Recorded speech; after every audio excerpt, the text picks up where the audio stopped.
ಕೇಂದ್ರ ಸರ್ಕಾರದ ಬಜೆಟ್ ಮಂಡನೆ ಮಾಡ್ತಾ ಅಂತ ನಾವು ಅಂದ್ಕೊಂಡಿದ್ವಿ.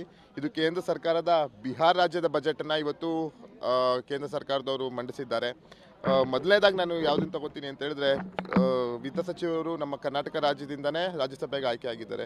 ಅವರು ನಾನು ನೋಡ್ತಾ ಇದ್ದೆ ಭಾಷಣದಲ್ಲಿ ತೆಲುಗುನ ಮಾತಾಡಿದ್ರು, ಮತ್ತು ಕೊನೆಯಲ್ಲಿ ನಮ್ಮ ತಮಿಳ್ ಭಾಷೆ ಮಾತಾಡಿದ್ರು. ಯಾಕೆ ಇವರು ಅಟ್ಲೀಸ್ಟ್ ಕರ್ನಾಟಕ ಭಾಷೆನಾದರೂ ಇವರು ಸಂಸತ್ತೊಳಗೆ ಉಪಯೋಗಿಸಲಿಲ್ಲ? ಅದು ರಾಜ್ಯಸಭೆಯಿಂದ, ನಮ್ಮ ಕರ್ನಾಟಕದ ರಾಜ್ಯಸಭೆಯಿಂದ ಬಂದಿದ್ದು ಒಂದು ಕಡೆ. ಅದಾದರೆ ಎರಡನೇ ಅಭಿವೃದ್ಧಿ ಅಂತ ಬಂದರೆ, ಕರ್ನಾಟಕ ಅಂತ ಹೆಸರು ಹೇಳೋಕ್ಕೂ ನಮಗೆ ಇವರಿಗೆ ಒಂದು ಅರ್ಹತೆ ಬರಲಿಲ್ಲ. ಕೇಂದ್ರ ಸರ್ಕಾರದವ್ರಿಗೆ ಯಾವುದೇ ರೀತಿಯ ಯೋಜನೆಗಳನ್ನು ನಾವು ತುಂಬಾ ನಿರೀಕ್ಷೆ ಇಟ್ಕೊಂಡಿದ್ವಿ. ಅಪ್ಪರ್ ಭದ್ರಾ ಆಗಿರ್ಬೋದು, ನಮ್ಮ ಹಾಸನಕ್ಕೆ IIT ಕೇಳಿದ್ವಿ. ನಾವು ಹಾಸನಕ್ಕೆ IIT ಕೊಡುತ್ತಂತ ಕೇಳಿದ್ರೆ ಇವರು ಪಾಟ್ನಾಗೆ ಕೊಟ್ಟಿದ್ದಾರೆ. ಬಿಹಾರ ರಾಜ್ಯದ ಪಾಟ್ನಾಗೆ IIT ಮಂಜೂರು ಮಾಡಿದ್ದಾರೆ.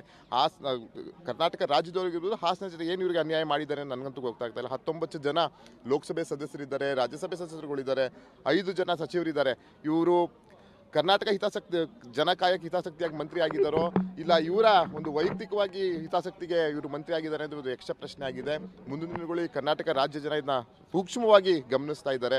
ನಾವಂತೂ ಎಷ್ಟೋ ರೀತಿಯ ಏನದು ಆಶ್ವಾಸನೆಗಳನ್ನ, ಭರವಸೆ ಇಟ್ಕೊಂಡಿದ್ವಿ ನಾವು ಕೇಂದ್ರ ಸರ್ಕಾರದ ಮೇಲೆ. ಇವ್ರು ಏನೇನು ಈ ಸಲ ನಮಗೆ ಕೊಡ್ಬೋದು ಅನ್ನೋದು ಯಾವುದೇ ರೀತಿಯದಾಗಿಲ್ಲ.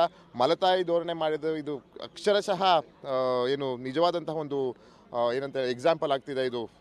ಈಗ ಒಂದು ಬಾಡಿಗೆ ಮನೆಗೆ ಹೋಗ್ತೀನಿ ಅಂದರೂ ಕನಿಷ್ಠ ಪಕ್ಷ ಒಂದು 30-40 ಸಾವಿರ ಇಲ್ಲದೆ ಯಾರು ಬಾಡಿಗೆ ಕೊಡಲ್ಲ. ಬೆಂಗಳೂರಲ್ಲಾಗಿರ್ಬೋದು, ಯಾವುದ್ಯಾವ್ದು ಒಳ್ಳೆಯ ನಗರಗಳಲ್ಲಾಗಿರ್ಬೋದು ಇಡೀ ದೇಶದಲ್ಲಿ. ಜೊತೆಗೆ ಈಗ 2047 ಏನು ಸ್ವಾತಂತ್ರ್ಯೋತ್ಸವದ ಶತಮಾನೋತ್ಸವ ಆಚರಿಸ್ತೀವಿ, ಆ ಹಿನ್ನೆಲೆಯಲ್ಲಿ ಬಡತನವನ್ನು ನಿರ್ಮೂಲನೆ ಮಾಡ್ತಕ್ಕಂಥ, ಬಡತನ ರಹಿತ ಭಾರತವನ್ನು ನಿರ್ಮಾಣ ಮಾಡಲಿಕ್ಕೆ ಈ ಬಜೆಟ್ ಅತ್ಯಂತ ಅಡಿಪಾಯವನ್ನು ಹಾಕಿದೆ ಅಂತ ನಾನು ಹೇಳಲಿಕ್ಕೆ ಹೆಮ್ಮೆ ಪಡ್ತೀನಿ. ಪ್ರಧಾನಮಂತ್ರಿಗಳು ಹೇಳಿದಂತೆ ಕೇವಲ ಜಾತಿಯ ಆಧಾರದ ಮೇಲೆ, ಪ್ರಾದೇಶಿಕ ಆಧಾರದ ಮೇಲೆ ಬಜೆಟನ್ನು ಕೊಡಲಾರದೆ ಸಮುದಾಯಗಳ ಆಧಾರದ ಮೇಲೆ ಯುವಕರು, ಮಹಿಳೆಯರು, ರೈತರು, ಬಡವರು, ಈ ರೀತಿ ಈ ವರ್ಗಗಳನ್ನು ಉತ್ತೇಜನ ಮಾಡೋದ್ರ ಮುಖಾಂತರ ಭಾರತ ವಿಕಸಿತ ಆಗಬೇಕನ್ನುವಂಥ ಕಲ್ಪನೆಯನ್ನು ಇಟ್ಕೊಂಡು ಏನು ಕಾರ್ಯವನ್ನು ಮಾಡ್ತಾ ಇದ್ದಾರೆ ಅದು ಸಾಕಾರಗೊಳ್ತಾ ಇದೆ.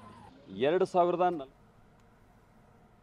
ನೋಡಿ, ಇದು ಎರಡೂ ಪಕ್ಷದ ನಾಯಕರುಗಳು ಬಜೆಟ್ ವಿಚಾರವಾಗಿ ಹೇಳಿರುವಂಥದ್ದು. ಕೆಲವರು ITBT ಆಗಲೇ ಹೇಳಿದ್ನಲ್ಲ, ITBTಗೆ ಕೊಟ್ಟಿರುವಂಥ ಕೊಡುಗೆಗಳು, ಅನುದಾನಗಳು ಅವೆಲ್ಲವೂ ಕೂಡ ಹೆಚ್ಚು ಲಾಭವನ್ನು ಪಡೆಯೋದು ITBT ಹಬ್ ರೀತಿಯಾಗಿ ಇರುವಂಥ ಬೆಂಗಳೂರು, ಹಾಗೆ ರಾಜ್ಯಕ್ಕೆ ಅದರ ಒಂದು ಲಾಭ ಸಿಗುತ್ತೆ ಅನ್ನುವಂಥದ್ದು.